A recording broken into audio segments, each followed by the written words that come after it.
Haxel sat on the cold stone. It chilled him, but he didn't rise. The hounds were on edge tonight. He could hear them whining and scratching at the walls of the kennel. He didn't blame them. He too felt it, a strange tension in his blood. The fog hung heavy around him, oppressively thick. He felt cornered by it. The cherry of his cigarette flared up, startling in that gloom. He sighed out a large plume of grayish-blue smoke into that wall of vapor, hoping to scare it away. No dice. His armor seemed too heavy for his bones, smothering him. He wanted to strip down and run, let the hounds out and flee with them like a madman. Madness would not have him, however. He knew that. Duty ran too deep in him for such fantasies. The will to do what must be done was all that drove the old soldier, a puppet of honor. Heat reached his lips. The smoke was done. His reprieve ended. He flicked what was left to the ground, crushing it under his boot. He stood, surveyed the bleak courtyard for a moment, looking for what was making his gut twist. Nothing there. He sniffed, turned, and walked up the ruined steps that had held him, returning to his grim work. The heavy iron door creaked horribly in protest at Haxel's advance. He pressed through, grunting. With effort, he shut it behind him. The room beyond was warm and would have been inviting had it not been for the smell. The acrid, coppery scent hung in the air like a bad joke, the butt of which was, of course, Haxel. He walked with purpose. His steps echoed off the old stone. His poise was that of someone in command, in control. There was no hint of the creeping fear he felt. He would die before showing this scum weakness. The room was circular. Ancient stonework lined the walls, arcane symbols of all configurations carved deep into them and lined with various gems and metals. Pre-destruction craftsmanship, it hummed with sorcery, making Haxel's teeth itch. In the center was a gruesome sight. A man crucified. He hung from an apparatus that splayed his arms and legs out in an X shape, his wrists and ankles impaled by glowing crystalline spikes, securing him there. The man's midsection was a mess of gore from the bottom of his ribcage to the top of his pelvis. It dripped blood profusely. Blood pooled thickly beneath him, wet and glistening, reflecting the soft light of the crystal sconces. Haxel felt no twinge of sympathy or pity as he approached the prisoner, only disgust. He slapped the man's face. No reaction. He hung limply. A strike with the other hand? Nothing. Haxel spat. Ripples ran through the blood. He cursed. Grimacing, he reached his gloved hand up into the exposed ribcage of the tortured man. He gripped the softly beating heart he found there and squeezed. This roused the prisoner from his half-unconscious slumber. He shuddered and jerked. A gurgling cry escaped him. Blood spurted and poured from his mouth. Haxel released his grip and the man went limp, his breathing ragged, wet and forced. Haxel could see his lungs working in the gore. He was awake, though. Good. He could feel. "Sleep well?" Haxel asked, his gruff voice loud in the quiet of the chamber. Not waiting for an answer, he laid a strong right hook into the man's jaw. His armored fist connected nicely. Teeth flew. They joined others of their kind in the sanguine puddle. The man's head rocked so violently, Haxel feared he'd knock the consciousness out of him again. After a second, though, the man stirred. He raised his head to look at his captor. Despite his situation, his eyes were bright, keen, piercing Haxel with bloodshot surveillance. He had to suppress a shiver at the gaze of the man. "Talk," he commanded in his military way, standing firm. The man attempted to speak. Sound came out, nothing intelligible, however. Haxel saw the problem. The man's jaw was skewed unnaturally to the right, deforming the skin grotesquely, bone bulging through his cheek. Haxel checked the bloody floor and spotted a piece of tongue, laying with its ivory fellows in the soup. He met the man's eyes with a glare of his own. The eyes seemed to dance with amusement. Looking away sharply, he trudged to the back of the apparatus. There he found a large copper dial, strange symbols surrounding it. Slowly he turned it to the left. The crystal nails securing the man dimmed, fading until they looked dull and empty. When the dial was turned all the way, Haxel returned to stand in front of the prisoner. He looked pleased. Haxel scowled back at him. For a moment, nothing happened. Then the blood pooling around Haxel's boots began to slowly flow towards the cross. The man struggled against his restraints, jerking and spasming wildly. Haxel stepped back. He hated this part. He yearned to retreat back outside, listen to the hounds, have a smoke. He stayed. The grisly tide continued. Faster now, urgent. It jumped up his leg like a faithful dog greeting a long-lost master. It churned and swirled. The man stiffened, muscles flexing, veins pulsing as the blood coursed into his ragged hole of an abdomen. His jaw snapped back into place with a sickening crack. Droplets of blood carried his lost teeth back to their sockets. His gums welcomed them warmly. His body was becoming whole again, lost muscle and flesh renewed by old magics run amok. Steam rose off the fresh skin with a sizzling sound. He was complete. Letting out a satisfied sigh, his muscles relaxed. Thanks for that, love. He wheezed, giving Haxel a bright and full smile. You know, you're all right, Cap. I don't care what everyone says. I don't think you're a self-righteous prick, or the stick that could choke the Leviathan up your arse. He continued, testing out his new abdominal muscles as he spoke. Haxel ignored his comments. Where are your comrades? He commanded the man, stepping closer. Where? Far from here, I'm sure. Probably having a party. He gave Haxel a wistful look. They never liked me much. Mock sadness on his face now. Especially Nala. You'd think after a few 100 years, she'd have warmed up. But no, still as frigid as ever. Poor Miz, though, such a sweet girl. She'll be broken up about it, I'm sure. He leaned in a bit forward and whispered. Bit of a crush on me for the last couple centuries, you see. I doubt Rake will care much. I'm gone. Haxel unslung his rifle from his back, swinging it around, aiming and firing expertly in one fluid motion. The man's knee exploded mid-sentence. He sucked in a hard breath. The wound began to steam and hiss immediately, reforming. Enough. Haxel said calmly, chambering another round. You know how this works. Not much for conversation, Cap. His other knee exploded. Steam flew and crackled. Another ruined silver cartridge hit the floor. Tell me something useful thing. I'd prefer you call me Kencey, since we're such good friends. This time it was his elbow that turned into sizzling red mist. Haxel's rifle click-clacked, ready for the next shot. Kencey laughed. It was unsettling, inhuman. The good nature and humor was gone from his voice when he spoke. If I told you what you wanted to know, it wouldn't do you any good. That you caught me was a fluke, a small error. So don't go getting a big head about it. You wouldn't be able to handle my kin, even with your so-called army. If you wish to die, just let me out of this thing. It'll be the same as going after them. Haxel let him talk. He lowered his rifle. Kencey's joints finished steaming. Then why not tell me? Send us to our deaths and be done with it. Maybe I want to keep you here. The vulpine smile was back on his face. Why? You enjoy pain? Pain? You mean those little tingles you've been giving me? He laughed.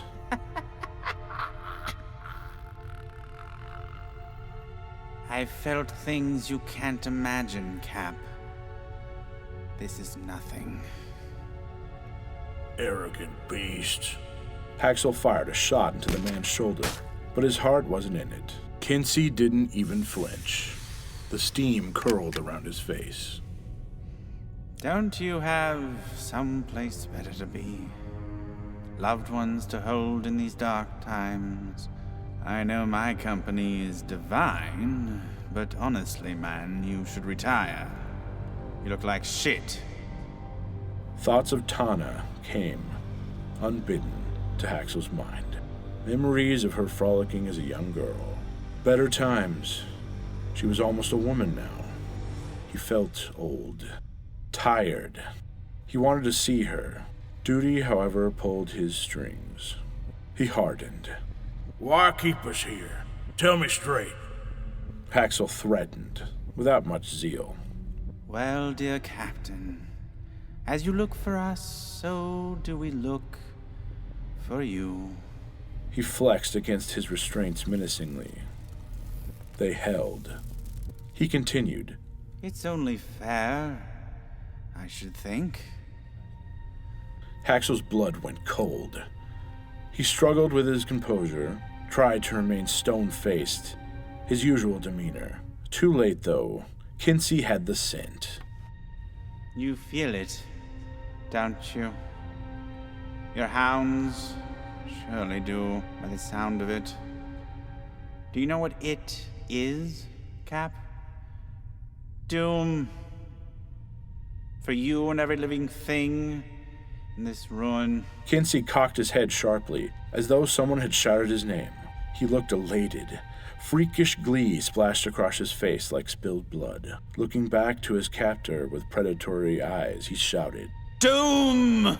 Haxel laid a slug right between his eyes. The hot lead split the man's head like a rotten pumpkin. A plume of steam sizzled to life where his skull had been. Sprinting to the apparatus, Haxel spun the copper dial. The nails flared back to life, shining brightly in the man's flesh. The steam stopped. A corpse now hung silently on the cross, dead, for now. Haxel's fingers felt numb as he fumbled fresh cartridges into his old rifle. He was headed for the door. His heart thumped. He couldn't hear anything. No shouts, no horns, no bells.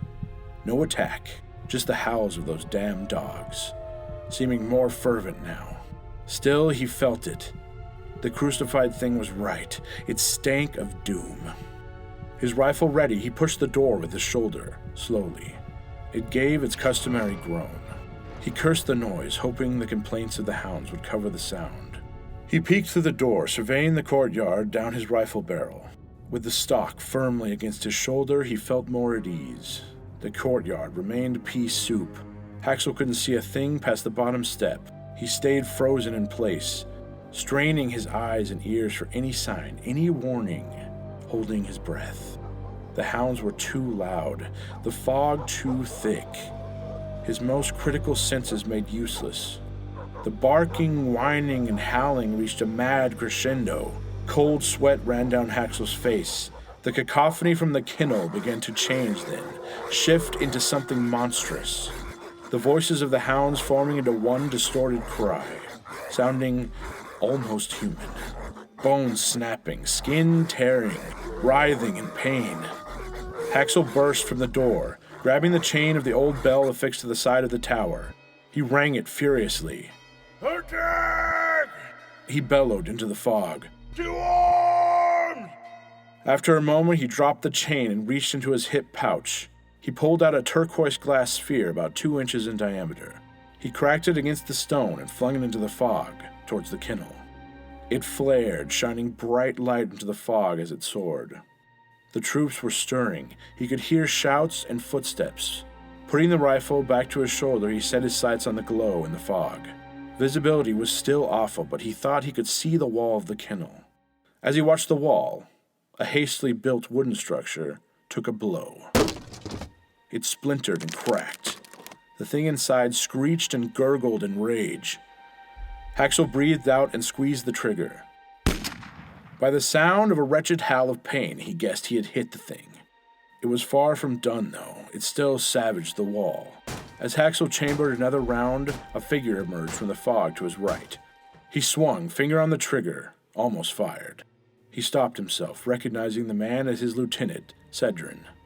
The tall, elf-blooded man emerged fully from the fog, snapped a swift salute, and looked nervously towards the kennel. Captain, what? The kennel wall shattered. The thing screamed into the cold night and ran. The clicking of too many claws, too many legs, scrambling on the cobblestones, rushed towards the two officers. Haxel tried to find a shot. The sickly green glow of the glass orb illuminated a bit of the monster as it lumbered. Vaguely, he wished it hadn't. He fired once, and it was on them. It rushed from the fog, all jaws and legs. Haxel's stomach turned. It looked as though the hands of a cruel god had scooped up the hounds and smashed them together, like they had been clay figurines. It snarled, howled, and whined all at the same time, each mouth having something to say. Haxel abandoned the rifle and reached to draw his blade. Too late. The hound blob slammed into him, sending him flying into the stone wall. He landed hard, felt a snap. He gasped. No air would come. A sharp pain stabbed into his side, a broken rib, maybe two. Before he could get his bearings back, his vision filled with fur and teeth. Milky, blank eyes stared at him from freakish clumps. It was on top of him. He yelled breathlessly.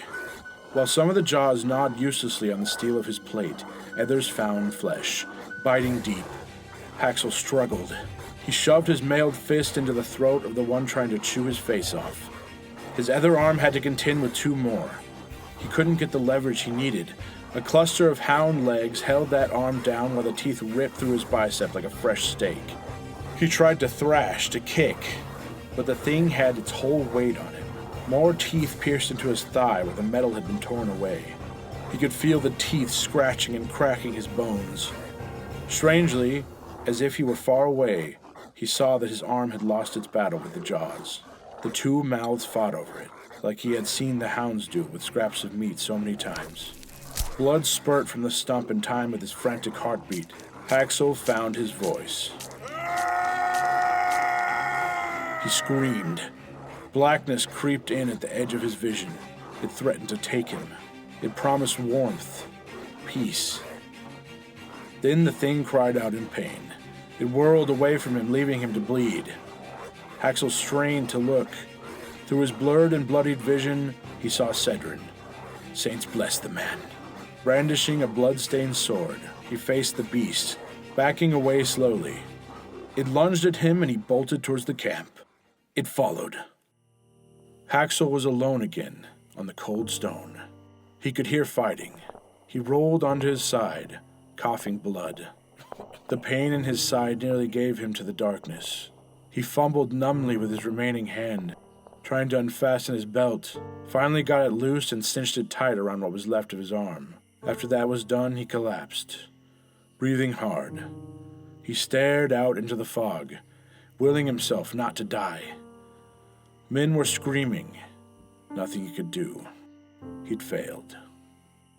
Movement in the mist caught his fading attention. Something was floating towards him. A woman. She came into the lamplight of the tower, revealing herself to Haxel. She hovered, her bare feet several inches above the ground. Her skin was like moonlight, porcelain white tinged with a bluish hue. White gossamer scarves wrapped around her body and drifted in the air like it was water. She wore a veil obscuring her face. All Haxel could make out was blood-red lips set in an emotionless line. She flowed over him like a dream, didn't give him as much as a glance. He turned to see her enter the tower. She must be one of them, he thought distantly. With some effort, Haxel retrieved a smoke and his matches from his pouch. The cigarette was crumpled and blood-stained. He didn't mind. Setting it to his lips, he went about the difficult task of lighting a bloody match with one hand. He'd lost too much blood. His hand wasn't working right. His vision was darkening again. He wanted to close his eyes.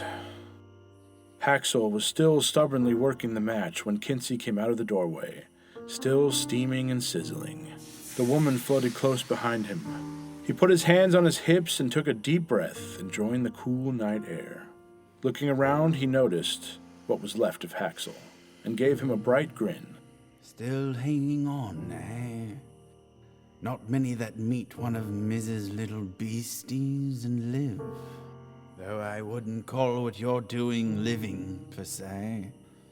Ignoring him, Haxel continued to fiddle with the match. Kencey watched him struggling and crouched down. Let me get that for you. For old time's sake. He touched his finger to the cigarette and it glowed hot. Haxel took a deep drag, barely aware of what was happening. He exhaled a plume and everything went black.